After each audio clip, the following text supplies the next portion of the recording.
Okay guys, I'm at the track with Dan. We've got his Bonneville bike here. He's going to tell us a little bit about the success he and Dale both had at the track. Phenomenal story. I'll let Dan kind of give us the cliff notes. So how did it go? Fantastic.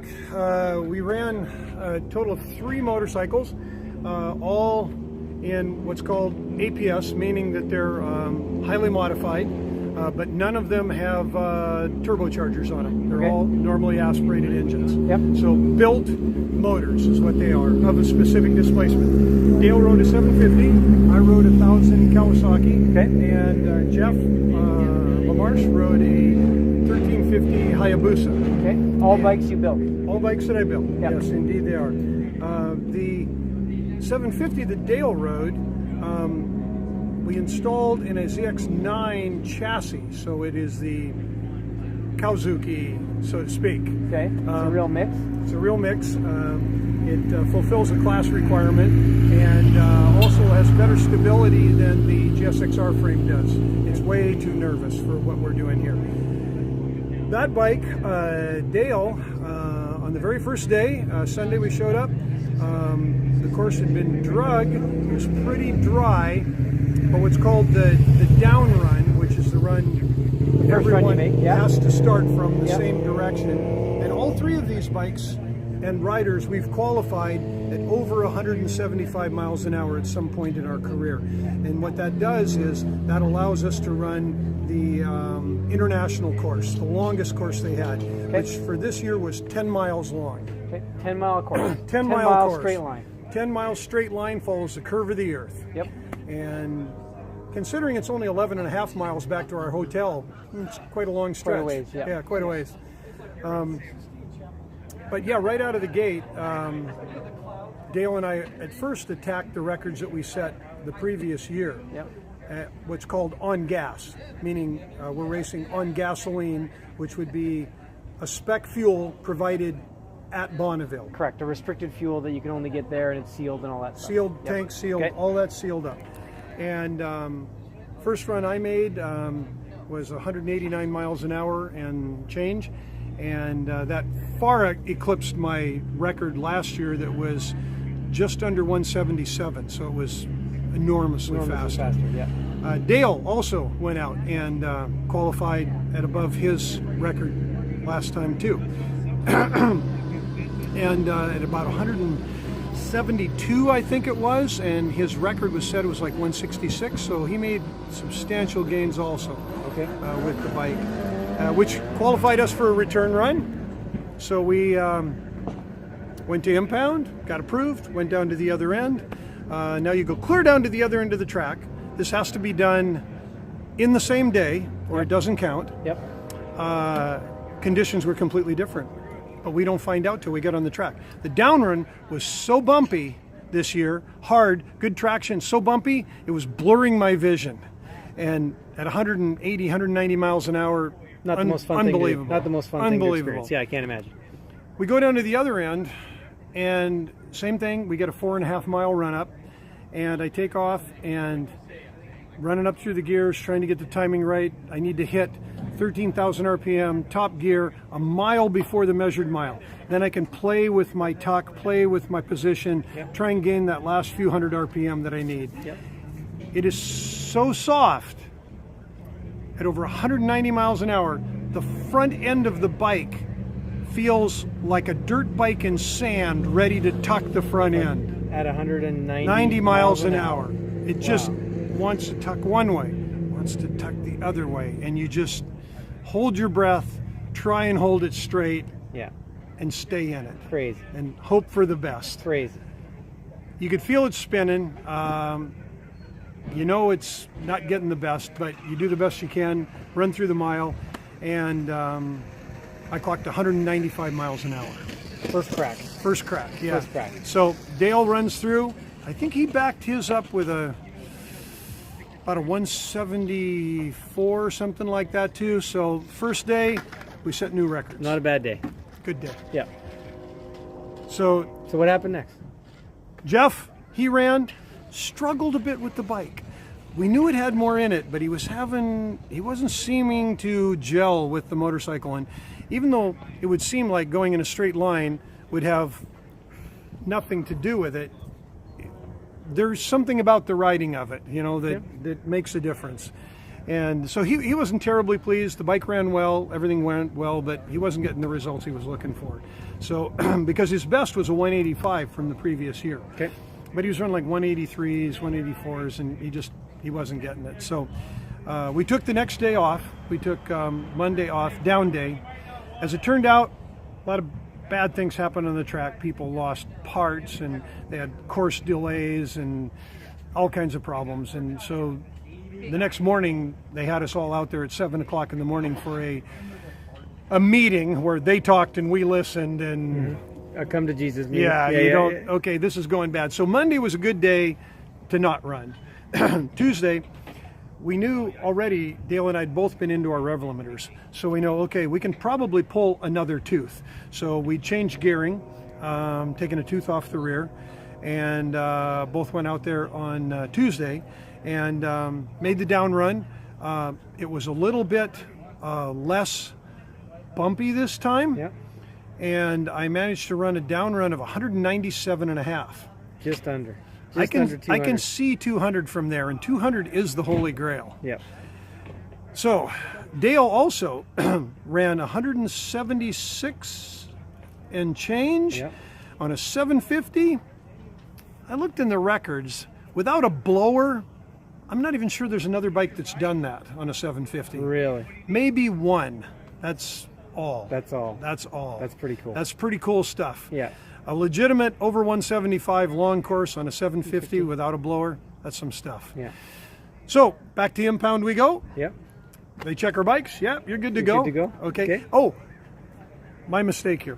We're now running on fuel. Right. We changed our you class. changed from the spec fuel, and now you're allowed to run a fuel. Now we're going to run any kind of fuel we want. Yeah. Okay. And we did change our fuel, although we could run methanol, nitromethane, nitrous oxide. We could run it. We don't. But we do switch to a race fuel. Yeah, you just went to a leaded kind of oxygenated fuel, correct? Pro V. Pro V. Yeah, Okay, we went to Pro V. It's worth about 6 horsepower, Yeah. which on a 750 is really important. Yeah. A little less so on this, but still. So now we go down, get approved again, go down to the, they're getting used to seeing us down there at mile 9.5 now at the other end of the course, and get ready to head back. And we knew it's mushy from the time before, so we take that into account. And Dale heads back, and the flags have been about a 2 to 3 mile an hour wind, don't look too bad. And as soon as we get cleared to go, I can see the flags starting to pick up. I'm going, oh, and it's a headwind, and I'm going, this is not good. And Dale made a return run, wasn't really clean. He had trouble with a shift. He had a pretty big headwind, and still he was able to pull, I think it was like 168 or something like that. But anyway, it gave him the record by 2 miles an hour. Not as good as he could have got with a clean run, but what we found out later was when you look at the timing slips, they'll give you the wind, the speed, the direction, everything else. Yeah. It turned out we were both running into a 9 mile an hour headwind, which is unbelievable. 9 mile an hour headwind. That's like somebody putting a block in front of you. Yeah. I have more power. I'm a bigger engine, so I spun a little bit more, but I still managed 195 on the return run. Cool. So now I've got a record at 196. Dale's got 2 records. I've got 2 records. Wow, it's been a pretty good week already, and it's only Tuesday. So, okay, we're gonna 4 runs in the bag, 4 records. We're gonna think about We're it. gonna think about it. Yeah. Jeff still struggling a bit. Okay. We'll let Jeff go for a second. So, Wednesday comes. It's hot. Hottest day we've been out there.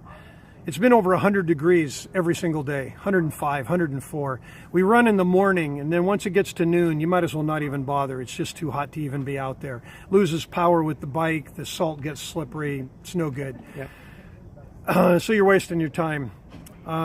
Wednesday, we're listening, and you can hear runs, and the radio will go, this guy's best run this week has been a 193. He goes through 183. Wow, he's down 10 miles an hour. Somebody else, best run was 205. He's running 193. They're all down 10 miles an hour.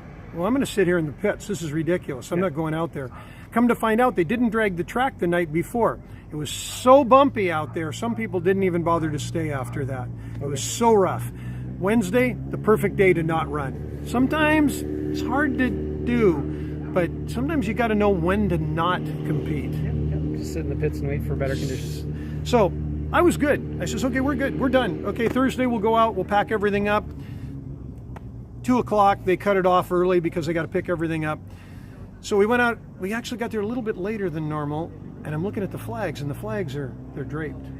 Oh, there's no wind. Wow, there's a little bit moisture in the salt. And I talked with the course. They drug it. They drug it all night. I got to run. Yeah. Got to run. Yeah. So Dale, he goes with Jeff to coach him a little bit. Turned out to be a very good idea. Yeah. And I took my bike down there, get down to mile 0, and we have to wait for a while. Flags are still draped. Take off. And I know what I got to do. The traction's not too bad. And then I find out little things. At 190 miles an hour, I'm playing with like my elbows. And I go in, I move them like a half an inch one way or the other, and I gain or lose 200 RPM. I cock my head a certain way, I'll gain 100 RPM. This is like 4, 5, 6 miles an hour we're talking right here, you know? Yeah. It's bumpy, but not as bumpy as it has been. Yeah. I pick a good part of the track, run through it. I says, man, that was a good run. I'm right up against my rev limiter at 13.5, 13.6. I know I'm probably bumping it, but I can't feel it. Yep. Come back in, go into impound, 204 and a half. Into the 200s. Into the 200s. I never thought it was possible. Yeah. I went, unbelievable. But I smell oil. Shit. I smell oil. Hot oil. What the hell's wrong? Crap. Look down at the bike and I'm searching around and I find, the breather has gotten hot enough it came adrift from the airbox. Okay. It won't stay on. Can't stay on. Wow. So I'm going, what do I do? What do I do? What do I do? Well, I can run it, but I don't like blowing oil. And it's not much. It's just a little because the bike doesn't blow much oil. Still. It's pretty tight. And you're an impound, so you can't do a lot of things. Yep. Shit. Okay. Scrutineer, Chris, standing there. Can we pull the airbox? You can pull the airbox. Okay. I want to add a piece of hose to this. You can do that. Plug a piece of clear tubing in, wrap it around a frame member, tie a rag on the end of it with a cable tie. Good to go. Good to go. Put the airbags on. Okay, have I made any mistakes? Made any mistakes? No, everything hooked up. It's fuel lines. Everything's right. Okay. Okay. It's not like there's anything at stake. It's like a 200 mile an hour return run that you need to get for your record. I may never get another shot like this. Yep. This may not happen. Yeah. The stars might not align this way again. Yep. Wow. There's only 2 people without turbos on 1,000 that have ever done this. So, you know, my odds are not good. Okay. So say that again. There's only 2 people ever in the record books. In the record books. That have 1,000 cc without a turbo on it that have a record over 200 miles an hour. So a naturally aspirated 1,000, you are one of 2 people on the planet. Well, I'm one of 3 now. One of 3. Pardon me. One of 3. Oh, now. Big difference. Yeah. Okay, so one of 3 people to have ever accomplished this on the planet. Unbelievable. Okay, keep talking. I just wanted to hold that up. Anyway, right. Yeah. So Slightly cool. no pressure. No pressure. Yeah. No pressure. No pressure at all. Yeah. Don't screw this up. Yeah, don't mess this up.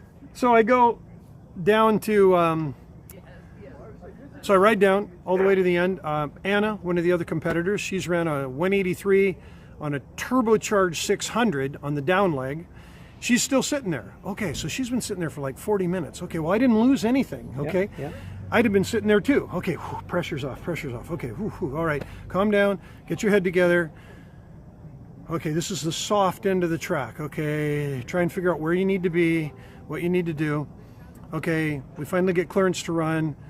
The flags are, still kind of laying. We're pretty good, not too much wind. She takes off. I can hear her run through, clears the course. You hear the radio, 163. It's down 20 miles an hour? How is that even possible? Ooh, blow it out of your head, Can't think about this. You need better than your down run, It has to be perfect. Yeah. Okay, get out there. God, it's mushy. Can barely make the turn without dropping the bike. Yeah. Trying to get lined up. Okay, get going. Smooth. Tack it up, 8,000, 10,000. Okay, run it up easy through fourth gear. I need to be at 13,000 in top gear by mile 7, which is 1 mile before the measured mile. count down backwards. You got to count down backwards. Don't make any mistakes this time. Yep. I'm at 13,000 top gear, mile 7. It's not enough. I need 13.6. I need 13.5. I can feel it spinning. I can feel it. The tack's jumping, 200 RPM, up, down, up, down, up, down. That means I'm losing, catching. Not good. I'm going, the mountainside might be better, but you can't actually like move. You're in this tuck at over 195 miles an hour. Somehow I need to drift the bike about 15 feet to the right. I think it'll be better. I don't know that it'll be better. Better traction possible. I think it'll be better, but I got to move it. Yeah. I don't even know how you do that, but somehow you can do that. Yep. Just some subtle movement. So somehow you did do that. I did do that, and I moved it about 15 feet to the right, and I could feel it start to bite, and the tack started to stabilize, and it started to climb. And I'm going, okay, and I'm getting it down, and I'm starting to manipulate myself a little bit. 13.4, 13.5. 13.5, I can start to see the markers coming up for the measured mile. So I tuck my head sideways in there, and now I can't hardly see anything. Yeah. And just hold my breath, leave it wide open, and hope for the best. Last I saw, the tack was about 13.6. I said, it's got to be into my rev limit. Got to be there. Got to be there. Hang on. And then you kind of count the seconds. You know it's going to take about 18 seconds to go through, because you can't even read it when the end comes. You just see kind of a flash of something, and you go, that must have been the flags, because it's about the right time. Yep, yep. Feather the throttle back, don't ever chop it, tie that rear wheel up, get the clutch in, coast out, don't pop up. There's a 200 mile an hour wind there. Yeah, yeah. Crawl out of it, slow down. Now it takes a little over a mile to slow down so you can turn off. You don't know how well you did, but in my head, it's a perfect run. I couldn't do any better. So whatever I've got, there you go. it's there. You know, and? it's good. 203.3. 203.3. 203.3. Now, the gist of this is you actually earned a couple of things. Not only one of 3 people to ever do what he did, but he got this hat right here, which I'm pointing at, which you only get if you've gone over 201 miles. Set a record at 200 miles an hour. And you got a really cool coin you showed me earlier. Yeah. You got a really cool coin, which is this thing. Now, this 200 mile an hour coin is an achievement coin, and it's pretty cool. That just means you've made a run in one direction at 200 miles an hour. Yep. Now, if you go buy yourself a turbocharged Hayabusa and go down there and have a good day, you might get just over 200, and you could get yourself one of these coins. Unfortunately, the record in that class is about 230, so you're not even close. Yeah, 230. 230, in a turbocharged 1000. Turbo 1000's 1350 or 1600. Okay, yeah. Yeah, you're not even close. So the difference between this and the hat is like orders of magnitude, because you have to set a record. There are no records at over 200 that are easy. So what you're saying is I can borrow the hat this weekend? Not on your life. Yeah. But you can dream. And there you have it, there as we go. So here, guys, I'll show you a little bit of the bike. Check this thing out. There's Dan. And there's this monster that he built right there that went over 200 miles an hour, broke records. One of 3 people to ever go that fast at Bonneville on a naturally aspirated 1000. Amazing. And then after this, we'll take a few moments, and then I'll go over and we'll show you what happened with the SV and give you some details there, because I know lots of people have questions about what actually happened with the bike at the last round. Thanks for sharing. You're welcome. It was my pleasure, and quite a ride. Quite a ride. Well done. Amazing accomplishment. Amazing.